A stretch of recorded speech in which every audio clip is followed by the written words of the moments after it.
तो आइए जानते हैं दुर्गा भाभी के बारे में, जो एक महान क्रांतिकारी थी। इन्होंने बम बनाने की प्रशिक्षण लिया था रावी नदी के किनारे, और जब भगत सिंह ने असेंबली पर बम फेंका था तो वहाँ से फ़रार होने में इनको उनकी पत्नी बना करके फ़रार किया गया था। तो इन्होंने बहुत मदद करी थी। तो इनका जन्म 7 अक्टूबर 1907 को शहजादपुर कौशाम्बी में हुआ। पारिवारिक स्तर देखें तो पिता इलाहाबाद कलेक्ट्रेट में नाजिर थे, दादा जालौन जिला में थानेदार पद पर थे। 10 वर्ष की आयु में लाहौर के भगवती चरण बोहरा के साथ इनका विवाह कर दिया गया। ससुर पक्ष की देखें तो ससुर जी शिवचरण रेलवे में अधिकारी थे। तो आइए जानते हैं दुर्गा भाभी के बारे में, जो एक महान क्रांतिकारी थी।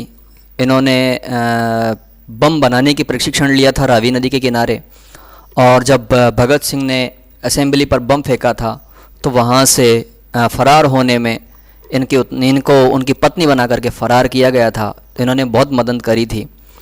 तो इनका जन्म 7 अक्टूबर 1907 को शहजादपुर कौशाम्बी में हुआ।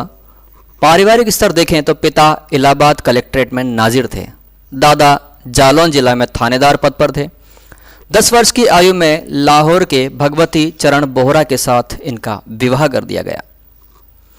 ससुर पक्ष की देखें तो ससुर जी शिवचरण रेलवे में अधिकारी थे।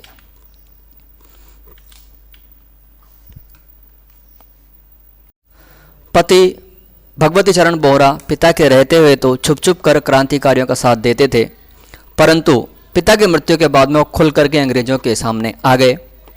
दुर्गा भाभी ने जब संकट के समय इनके पिता ने इनको 40,000 रुपयों दिए सहायता के लिए, तो ये भी इनको स्वीकार नहीं हुआ और ये भी इन्होंने देश के क्रांतिकारियों की सेवा में समर्पित कर दिए। ये एकमात्र ऐसी क्रांतिकारी महिला थी जिन्होंने बम बनाने का प्रशिक्षण तक लिया था। 9 अक्टूबर 1930 को गवर्नर हेली पे इन्होंने गोली चला दी। वो किस लिए चलाई थी कि भगत सिंह को गिरफ्तार कर लिया गया था और उन्हें बचाने के लिए।